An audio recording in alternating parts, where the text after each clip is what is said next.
Yo, Philly 254 living life. Back at it. So we have ourselves a keyboard showdown.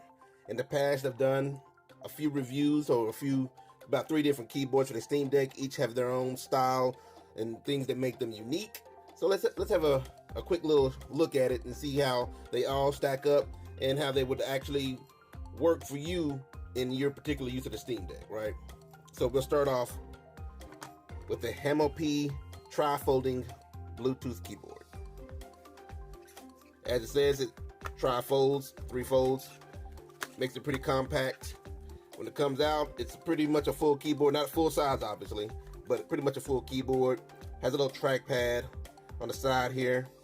Trackpad could be better. I've had a few times where I just feel like it's just not as responsive as I would like it to be, but not too shabby. As far as just kind of moving around with the Steam Deck on the desktop mode or whatnot, gets the job done, right? All the keys feel nice and clicky. They all respond pretty well. It uses USB Type-C as the power source. So, well, not power source, but, as you plug it into power. So that's always a plus. I don't know if I mentioned it already, but of course, with all 3 of these, you can connect all 3 of them with their included cables or whatever cables you may have into the Steam Deck directly if the battery's bad on these. The battery on this, speaking of battery, the battery on this one is pretty good. It just lasts. I've never had an issue where it just flat out ran out on me or anything. It's pretty good battery, so no big deal on that. Has you have your F keys at the top and everything. Use your FN key to kind of reach those and whatnot. So everything works good, works well. Real portable. You can place it inside, your JSOCs, Steam Deck carrying case, or whatever carrying case you want to use or whatnot, and makes it real easy for you. Let's move on to the next one. We got the Mini Bluetooth keyboard. Now this was a little bit of a different style. It's much smaller, much more compact. Matter of fact, even smaller than the P keyboard when it's folded. Just a bit, but definitely a little bit smaller. And this one, it has a different style to it. As you can see, if you're familiar with texting, this is pretty much what you're going to be getting, kind of experience. I wouldn't say you could really game with this one in the sense. It's more best for if you just kind of needed to kind of type some stuff real quick on the Steam Deck. Perhaps you got a game that you have to set up a little account on or whatever before you can get going, like a 2K account or whatever. You can kind of connect this one, get to going, do your thing. Has a little directional pad on it. Of course, has a trackpad. Trackpad on this one's pretty darn good. In comparison to the P, I'd say it's a little bit better, just a little bit better. It felt a bit more responsive to me, at least. It actually has an additional way of connecting to the Steam Deck, which is this little wireless dongle here. So, when I first got this bad boy, definitely had some issues with the Bluetooth, but haven't had issues ever since. It's been amazing ever since. So, I haven't had to use the wireless dongle or anything. It's uses the old school micro or mini USB, so no USB-C here. Just probably the biggest caveat for me. For example, at the P, you can use whatever USB-C you may already have, which at this day and age, pretty much everyone has a spare USB-C just laying around. Even though it does come with one, This one, you have to use the old school micro or mini, whatever. So, just FYI. The keys, they feel real clicky. They're not like, I guess, snappy like that, but they're responsive. They kind of got a soft gel feel to it. So, just kind of FYI on that. If that bothers you, then that may be a problem, but it doesn't bother me at all. Doesn't feel hard on the fingers, doesn't feel too soft or anything. Everything's really responsive when I type with it. This is actually my go-to keyboard, to be honest with you. I use it pretty much the most. Unless I have to actually flat out do some actual typing, like it's going to require, I just rather it to be quicker to kind of do it this way, then this is not the really keyboard I use. I typically use the P. Let's move on to the Invisec desktop keyboard. Again, these are not full reviews. I've done reviews on these, and I'll post links to them and whatnot. I've done reviews on all 3 of these keyboards, full reviews on them. So this is kind of an overview of them. Now this one kind of follows a different route than the other 2. It does not fold. It does not have, like, I guess, a small compact design whatsoever. So you're not going to be able to throw it into like a small JSOC Steam Deck case and kind of carry it with you. You're going to throw it into your whole backpack or whatever carrying case, full size carrying case you may have or use. And it has one other thing to it.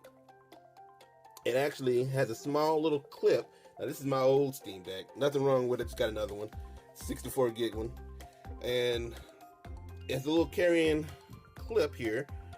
And you kind of throw it in there. And you'll see in a minute why I typically don't use this one that much. You gotta put some oomph in it to get it in there, to be honest with you. Not a fan of that. Not a fan of it. It's a problem getting it out too. Now I'm not gonna get it out right now, but definitely gotta put some oomph to get into it. This little clip is not adjustable. I wish it was, but it's not adjustable whatsoever. So it's pretty much fitted for the Steam Deck. If you got a Steam Deck case on, you're gonna have to take that case off because it's fitted exactly for the Steam Deck, and it's almost feel like it's just a little bit too tight. Put that aside, the actual keyboard itself, probably one of the best, to be honest with you. There's been a time or two where, for example, the old hammer pin was misplaced and I couldn't find it, and I just grabbed this bad boy, and I didn't stick the Steam Deck inside of here or anything because obviously I don't feel like going through that whole process, but just kind of had the Steam Deck to the side and typed. It's a very good keyboard, to be honest with you. Very responsive. Probably has the best trackpad of all three of them. Feels real smooth, just feeling it. Feels real smooth, gets the job done. No issues whatsoever. It uses USB-C. So if you got a USB-C cord around the house, that's all good. And of course it comes with a USB-C cord. But as far as function-wise, out of all three keyboards, I think this one feels the best. And even, like I said, the trackpad is probably the best one out of all three of them.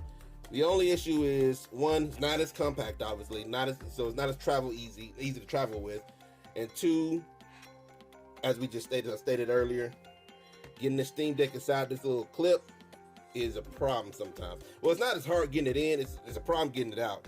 I'm always afraid I'm going to break the Steam Deck, so this is literally like the last time I put the Steam Deck inside this clip was when I actually did the review for this deck top. So just kind of FYI, how little I actually use that clip part. Now the keyboard itself I've used a couple times since then. It feels real good to be typing with. Now, which one should you choose? It's what you want to do. It's what you want. If you want travel, straight up travel, but still have like a kind of some semi-full keyboard experience, MP is the one for you. If you just kind of you still want travel, really easy to travel with, but you don't really need the full keyboard experience. Just maybe every now and then, you never know, you may need to type something on the Steam Deck. You don't want to use the on-screen keyboard. This guy's for you. The Reed, definitely. Now this guy is kind of in its own special category. If you can get past the whole clip, it feels really good to type with. I am not taking that. That's probably the best keyboard at all three of these as far as the function of the keyboard itself and the trackpad. It's just that clip is a problem.